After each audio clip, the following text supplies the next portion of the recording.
نو یو سړي ګناه وکړله جزیه مثلها څومره ګناه دي چې کړي دومره سزا به ملاویږي. دا د الله تعالی انصاف دی. ومن اراد حسنة فلم يعملها جزیه مثلها چا د نیکۍ اراده وکړه نیکي ونه کړله اراده یې وکړله. مثلا روژه ده که نه خدای دې نه که دا خو موږ نه کوو. یو سړي ویل چې به زه به په دې کلي کې غریبانان دي کېدای شي زه به له ماښام داسې چل کوم چې وس مې بشي دی ولکه یو غریب ته څه ورکوم. خدای دې نه کړي دا ګران کار دی که نه. نو تا اراده وکړه که تا وکړه که دې ونه کړه ستا ثواب وشو. دا اراده د نیکۍ ده. او یو سړي اراده د ګناه وکړله او بیا چې کله ګناه یې کوله بیا ویل چې هلکه په دې خبر الله خفه کېږي ته واپس شو الله تعالی ولې بیا هم اجر ورکوي. اراده دې د ګناه کړې ده د ګناه نه واپس شوې په دې نه چې الله تعالی پرې خفه کېږي ده په ګناه قادر شوې کولی دې شوه بیا دې پرېښود الله بیا هم نیکي ورکوي. دومره رحیم ذات دی.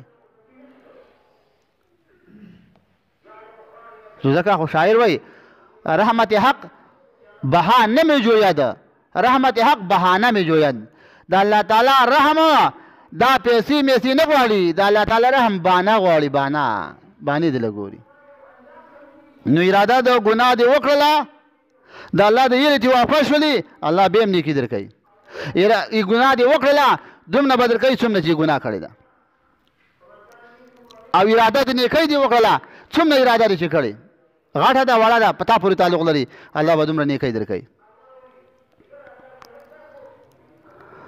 او چا چې نیکي وکړله نو جزیه عشرا فله عشر امثالها نیک عمل یې چې وکړو بیا یو په لسه دی. او یو په لسه دا خو کاره خبره ده. څو چوټرایانې پرې وکړئ ډېرې پیرې پرې ما کړي دي یو په لسه. رابعه بصري ده سار کې میلمانه راغلي میلمانه ډېرو په کور کې ډوډۍ دوه وي د میلمانو ډوډۍ نه کېدلې ډوډۍ دوه وي نو بس هغه دوه ډوډۍ نه هم ځان یې خلاص کړو. څوک رالي چې یې ورکړلې میلمانه ډېر دی ډوډۍ دوه دي.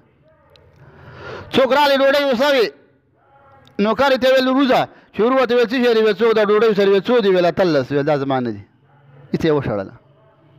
هغه بیا راله نوکر ته ویل چې وروځه ویل څوک دي ویل څه شی سره ډوډۍ ویل څو دي ویل اتلس ویل شماره پېته وبه دوه کاله سره دا کار وکړو. بیا ته نوکر ویل چې دا ډوډۍ راوړي او ته یې واپس کړې وجه څه ده. میلمانه رال او ډوډۍ دوه وي میلمانه ډېرو. ابراهیم علیه السلام به څو میلمانه وو درې یا لس یا سل. حضرت عمر رضی الله عنه په غرمه کې 80,000 میلمانه وو. موږ د میلمانه پټي وو 80,000 میلمانه موږ وایو که موږ خوري او بیا په دا لوښي په دې درو کې داسې ایښي که نه قد په قد هلکه دا خو چې ثقیلې پټه یو زما سره بټن یو ځای پرې ووامه چې غونډ سوري سوري کړمه. دا خو دغه دپاره دي چې خلک یې رخلي ته خو په 100 کاله کې د خلک پیشو کور نه پېژنې رخلي نه ډیکوریشن دی ښه.